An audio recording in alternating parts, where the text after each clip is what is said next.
안녕하세요. 험블러TV 소연아 강도사입니다. 오늘은 창세기 9장 부분인 술 취한 노아의 이야기를 다뤄보려고 합니다. 먼저 9장의 앞부분을 살펴보도록 하겠습니다. 홍수 이후 하나님은 노아와 그 아들들에게 복을 주시면서 새롭게 생육하고 번성하고 땅이 충만해라, 이제 다스려라, 그렇게 명령을 해 주셨어요. 이때부터는 동물들까지 먹거리를 주셨어요. 예전에는 식물만 먹거리로 주셨는데 이제는 이제 홍수가 끝난 직후여서 먹을 게 없어서 그랬을 수 있겠죠. 그래서 동물까지 먹거리로 주셨습니다. 그리고 하나님은 한 번 더 당부를 하세요. 하나님의 형상대로 지음받은 사람을 죽이면 그를 처벌할 것이라고 말씀하십니다. 왜냐하면 그 이전에 홍수를 불러온 타락한 그 세상 가운데 서로 죽고 죽이는 것들이 너무나 많았기 때문이지 않을까요? 또한 무지개를 증표로 주시면서 다시는 물로 세상을 심판하지 않겠다라는 약속을 주십니다. 하나님께서 이렇게 모든 생물과 동물까지, 물론 이제 남겨놓은 것들이 있었지만 그 모든 것들을 이렇게 멸하는 심판을 하나님께서 기뻐하지 않으셨다라는 것을 알 수 있습니다. 하지만 기뻐하지 않지만 하나님께서 거룩한 백성들을 이렇게 다시금 거룩한 백성들로 다시 시작하시기 위해서 어쩔 수 없이 가슴 아픈 선택을 하신 거였죠. 우리 지난 시간 얘기했던 것처럼요. 자, 드디어 술 취한 노아의 이야기입니다. 노아가 포도나무를 심어서 포도주를 만들어서 먹고 취해버렸습니다. 너무 만취한 나머지 아무것도 입지 않고, 술을 마시면 열이 많이 나잖아요. 그래서 아무것도 입지 않고 벌거벗은 채 자기 장막에 누워 있었어요. 자기 장막에 누워 있었던 거죠. 그래도 노아의 세 아들 셈, 함, 야벳 중에서 막내 아들인 함이 이 아버지의 나체를 보고 맙니다. 셈, 함, 야벳에서 야벳이 막내일 것 같은데 함이 막내였어요. 이 순서는 조금 이따가 순서에 대한 짤막한 이야기는 이따가 드리도록 할게요. 그리고 이 막내가 그걸 보고 말았죠. 그런데 아버지를 이렇게 덮어주는 것이 아니라 두 형들에게 나가서 이 사실을 발설을 해버립니다. 두 형은 이 막내 함과는 달랐어요. 겉옷을 가지고 뒷걸음질로 들어가서 아버지의 하체를 보지 않고 덮어 주었습니다. 노아가 드디어 깨어납니다. 술에서 깨어난 다음에 노아는 자신의 막내 아들, 즉 자신의 나체를 본 함이 아니라 아들을 저주하게 됩니다. 이 부분도 이따가 설명해 드릴게요. 그래서 이렇게 이야기를 하죠. 가나안은 가장 천한 종이 되어 두 형제를 섬길 것이라고 이야기합니다. 그리고 자신의 하체를 보지 않고 덮어주었던 두 형들은 축복을 하는데요. 셈은 가나안을 종을 부리게 될 것이다. 그리고 둘째 야벳은 크게 번성해서 셈의 장막 안에서도 살고 그리고 가나안을 종으로 부리게 될 것이다. 이렇게 함 외에 두 형제, 형 두 명은 축복을 해주는 노아를 볼 수 있고, 함을 직접적으로 저주한 것이 아니라 특이하게도 함의 아들 가나안을 저주를 하고 말았습니다. 여기서 잠깐 의도가 중요하다라는 것을 제가 말씀드리고 싶은데요. 성경은 노아의 아들들을 말할 때 셈, 함, 야벳 이런 순서대로 이야기를 해요. 그래서 셈 첫째, 둘째, 셋째 이렇게 생각할 수 있거든요. 야벳이 막내인가 보다 이렇게 생각을 했는데 셈, 함, 야벳 중에 막내는 함이라고 얘기를 하는 거예요. 왜 첫째, 막내, 둘째 이렇게 일컬게 되었을까요? 사실 태어난 순서로는 셈, 함, 야벳이 맞는 건데 성경이 이렇게 기록된 이유는 앞으로 셈과 함의 자손 또 가나안이 가장 많이 언급이 되기 때문이에요. 이 기록은요, 날마다 일기를 쓴 것들을 모아가지고 순서대로 이렇게 연대기적으로 한 것이 아니라 구세시대에 이걸 기록을 할 때 그때 당시에 가나안 족속이라고 하면 유명했거든요. 그래서 셈의 자손과 함의 자손이 중요도가 있기 때문에 이 순서대로 언급을 한 겁니다. 의도가 중요하다는 거예요. 성경은 이렇게 의도적으로 기록된 책입니다. 하나님의 뜻을 더 부각시켜서 우리에게 전달하고 싶어서요. 그 의도를 가지고 하는 거예요. 어떤 의도? 하나님의 의도를 가지고 하는 거죠. 그냥 일기적으로 사실, 정보적인 것들만 이렇게 나열을 해놓은 책이 성경이 아니라 그 사실을 기반으로 해서 우리를 향하신 하나님의 어떤 뜻, 그 의도가 더욱더 정확하고 깊이 있게 전달하기 위한 그 의도를 가지고 그 구성, 약간의 구성을 하는 거죠. 소설가가 자기의 책을 쓸 때에 복선을 깐다고 하잖아요. 나중에 어떤 사건이 일어나는 것을 암시하는 복선을 까는 것처럼 성경도 마찬가지예요. 그 중요도를 이렇게 보여주기 위한 복선을 깔듯이 미리 그 의도를 가지고 보여주는 거죠.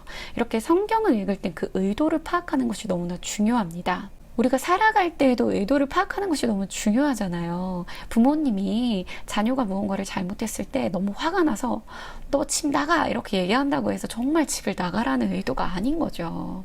이렇게 오늘 술 취한 노아의 이야기도 이 의도를 파악하는 것이 중요합니다. 왜 노아가 함이 아닌 가나안을 저주했나? 왜 저자는 가나안을 저주하는 것으로 기록하였나? 이런 의도를 파악하는 것이 중요합니다. 이 의도를 잘 알지 못하면요, 하나님에 대해서 오해를 하고요, 이 사람에 대해서도 오해를 해요. 오늘 이야기도 이 의도를 파악해 가면서 살펴볼 거예요. 자, 이 이야기는 여러 가지 의문점을 가지고 있습니다. 많은 사람들이 난해주라고 일컬기도 하는데요. 아무리 그래도 그렇지, 나체를 보고 형들에게 알렸다고 해서 아버지가 돼서 어떻게 자녀를 저주할 수가 있는가, 이렇게 얘기하시는 분들이 많이 있죠. 이 성경의 의도를 알지 못하면 노아를 굉장히 나쁜 아버지로 볼 수가 있습니다. 하지만 그것이 아니라 이에 대해서 이제 여러 가지 해석들이 있어요. 성경적으로 근거 있는 해석으로 검증된 것으로 제가 이제 오늘 나누려고 하는데요. 성경은 술에 취해 벌거벗고 자고 있던 노아를 막내 아들 함이 보았다고 기록을 하고 있는데요. 여기서 보았다는 히브리어로 자세히 본 것을 의미합니다. 그냥 우연치 않게 이렇게 지나가다가 힐끗 이렇게 본 게 아니라 자세히 본 것을 의미하는 단어예요. 그러니까 함이 아버지의 나체를 본 의도가 불순한 의도였다라는 것을 우리가 알 수 있습니다. 나쁜 의도가 아니었다면 봤을 때 자세히 보는 것이 아니라 어이쿠 하고 바로 이제 아버지를 보지 않고 이렇게 덮어 주었겠죠.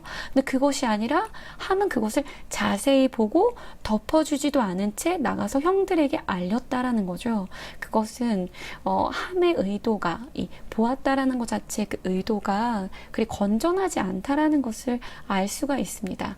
사실 하나님의 말씀을 이렇게 해석할 때 꼭 히브리어를 알아야지만 해석할 수 있느냐? 사실은 하나님의 선하심 중심으로 하나님의 어떤 뜻이 있을 거야 라고 생각을 했을 때 이 뒤 이야기를 들으면 그것을 그럴 수 있겠구나 라고 이해할 수 있거든요. 전체적인 맥락, 하나님이 선하신 분이고 우리를 향해서 하나님의 그 좋으신 뜻이 있다라는 것 안에서 보면 사실 다 알 수 있어요. 그 맥락을 통해서.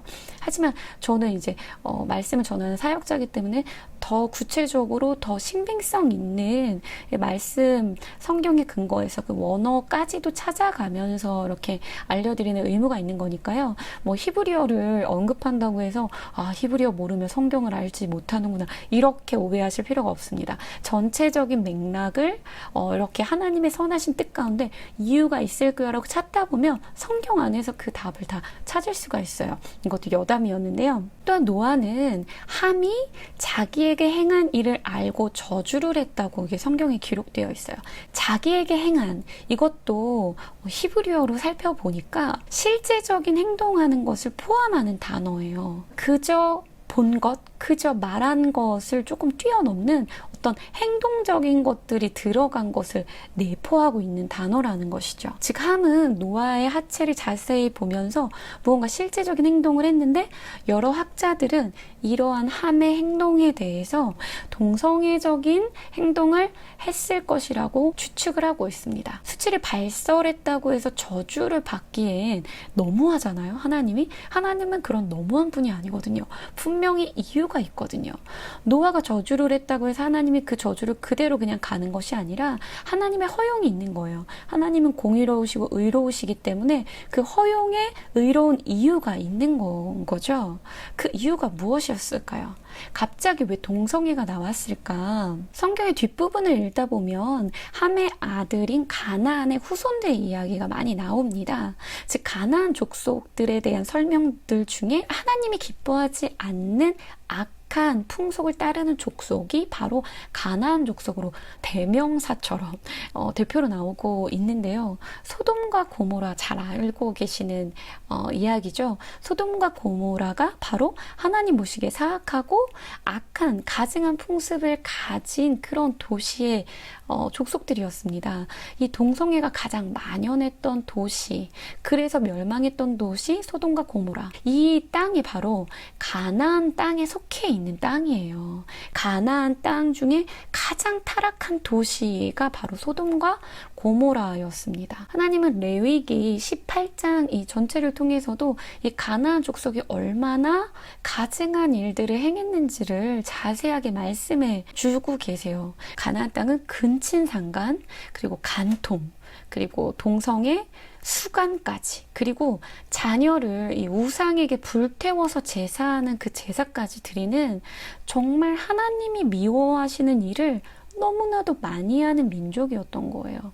그래서 이렇게 하나님이 기뻐하지 않는 행위를 많이 한 가나안 족속에 대해 아까 기록한 저자가 누구라고 그랬죠? 모세라고 했죠. 이 모세가 이것을 기록하는 이 시기에는 가나안 땅을 점령해 가야 하는 그 시기였던 거예요. 그러니까 하나님께서 가나안을 점령하라, 가나안 족속을 멸절하고 너희들이 그 땅을 차지해라 라고 얘기하신 이유는 바로 뭐냐면 하나님이 멀쩡하게 잘 살고 있는 애들을 이렇게 내쫓고 내 자식을 살게 하겠다, 이게 아닌 거예요. 하나님은 거룩한 백성, 거룩한 나라를 세우길 원하는데 이 가나안 족속들은 분명히 하나님의 자녀로 시작했는데 하나님을 떠나서 살고 하나님이 기뻐하지 않는 삶을 사는 그 민족이 됐잖아요. 그게 차고 차기까지 하나님이 인내하셨다라는 기록이 있습니다.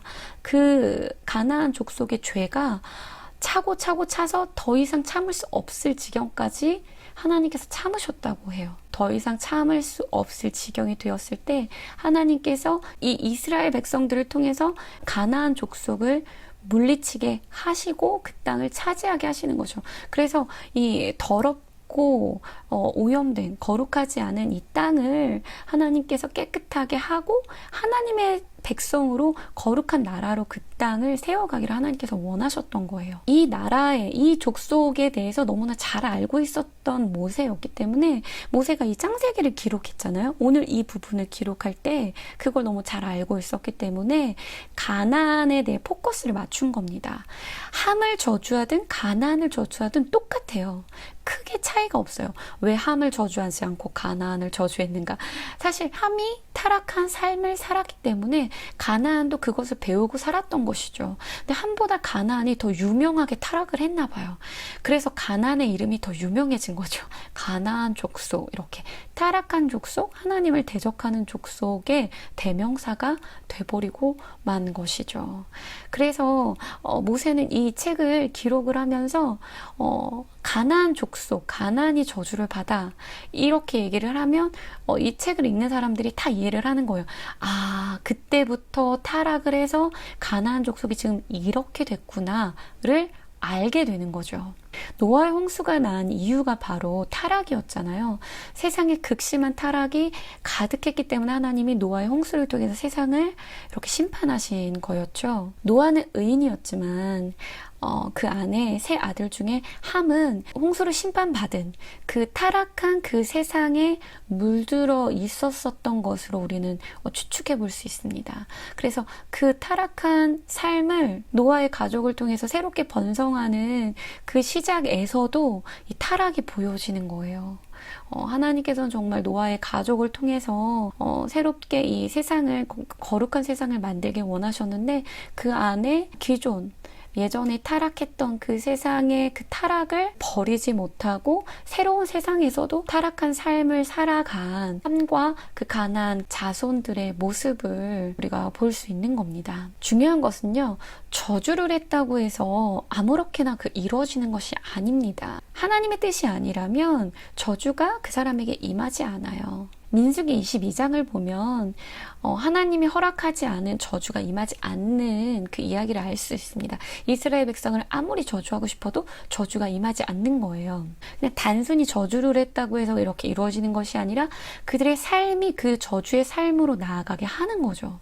오늘의 이야기를 또 마무리를 해본다면요. 하나님이 홍수로 세상을 심판하신 이유, 거룩한 백성을 얻기 위함이셨죠. 노아가 가나안을 저주했던 이유, 하나님이 그것을 기록하게 하신 이유, 바로 그렇게 살면 안 된다라는 것을 말씀하시고 싶으신 의도이신 거예요. 가나안 족속은 절대 노아의 저주 때문에 멸망한 것이 아닙니다. 가나안의 자손들이 계속적으로 그 타락한 삶을 스스로가 선택하는 삶을 살았기 때문에 결국 멸망의 삶으로 스스로가 나아가게 된 것이죠. 가나안 족속이 타락하고 멸망한 그 삶의 시작이 노아를 향한 함의 범죄로부터 시작했다라는 것을 우리는 알 수 있습니다. 오늘 창세기 9장은 가나안 족속이 결국 이 타락한 삶으로 인해서 멸망받은 것이 그 시작이 바로 함의 범죄가 그 시작이었다라는 것을 보여주는 거예요. 즉 모세가 이것을 기록한 이유는 이스라엘 백성들에게 이 타락한 삶의 시작, 그리고 나 한 사람이 타락했을 때 그 자손들이 얼마나 타락한 삶에 이어져 갈 수밖에 없는가,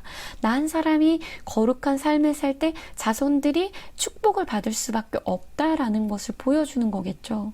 우리 한 사람 한 사람이 너무나 중요한 거예요. 내가 똑바로 살지 않으면 내 자손들이 똑같이 더 심하게 타락한 삶을 살아간다는 거죠. 나로부터 시작되는 거죠. 이렇게 하나님은 우리를 늘 거룩한 삶으로 부르고 계십니다. 거룩하지 않은 삶은 타락으로 나아가게 합니다. 타락한 삶은, 그 쾌락의 삶은 우리에게 진정한 평안의 행복을 주지 않습니다. 그 쾌락은 평안함으로 주는 이 행복과는 전혀 질이 다른 거죠. 하나님은 우리가 진정한 행복함을 누리고 살기를 바라십니다. 타락한 삶으로 멸망의 길을 스스로 걸어 나아가기를 원치 않으시는 거예요. 그래서 때로는 징계를 통해서 우리를 돌이키시는 거죠. 때로는 책망을 통해서 우리를 깨닫게 하시는 거고요. 오늘 이 말씀을 통해서도 우리에게 가르치고 계시는 겁니다. 어떤 삶을 살아야 된다?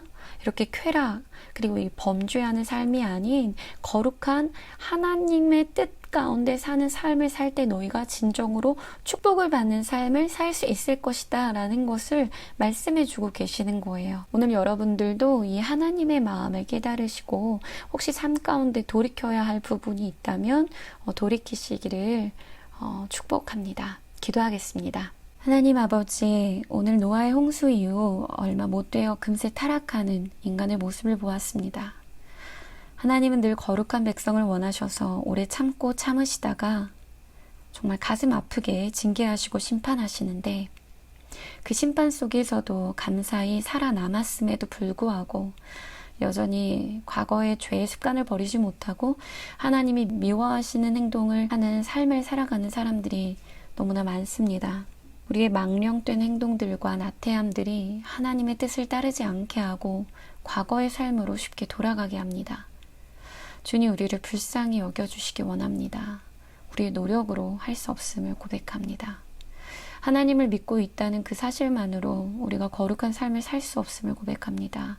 오직 날마다 하나님을 의존하며 나를 불쌍히 여겨달라고, 하나님 도와달라고 그렇게 기도하는 것밖에 할 수 없습니다. 하나님, 우리들의 마음을 겸손하고 가난하게 하여 주셔서 우리를 도우신 하나님을 날마다 간절히 찾는 자가 되게 도와주세요. 나태함과 게으름, 세상의 것들을 좋아하는 우리의 망령된 말과 생각, 행동들을 깨닫고 돌이키게 하시고 언제나 거룩한 백성을 부르시는 주님 앞에 예수 그리스도의 보혈을 의지하여 나아갈 수 있도록 하나님께서 인도해 주시기 원합니다. 오늘도 이렇게 연약한 우리를 그리스도의 은혜로 여전히 사랑하시고 인도해 주시는 하나님을 찬양합니다. 주님의 사랑과 은혜, 그 도우시는 손은 언제나 우리를 향해 있음을 감사드립니다. 우리가 세상으로부터 눈을 돌려 주님을 바라보며 그 사랑과 은혜, 그 도우심을 누리는 자가 되게 하여 주세요. 감사드립니다. 예수님의 이름으로 기도합니다. 아멘.